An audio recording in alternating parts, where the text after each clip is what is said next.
This one trick saved me tons of time when building chord progressions. Determine your scale by finding a note that you like on the keyboard to use as your root note. Then decide which mood you want based on the chart in Scalar 2. I like E and I'm going for a more lo-fi feel, so I'll choose E minor.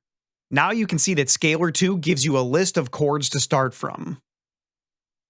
Choose one that fits your idea and drag it into the pattern. Don't forget that you can change the chord type here and the voicing here. For my chords, I'll use 11th chords. Now, instead of auditioning every single chord to finish your progression, hit the Suggest button in the bottom right.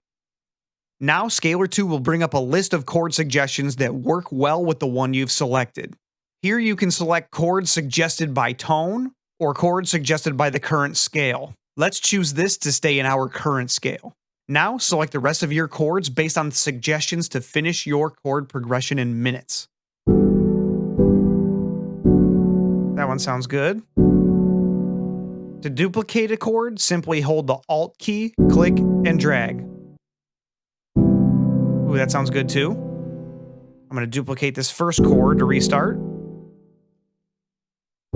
That sounds good. And then I want to duplicate this part, so I'm going to drag this one back over, and this one. Now, I've already built a whole chord progression.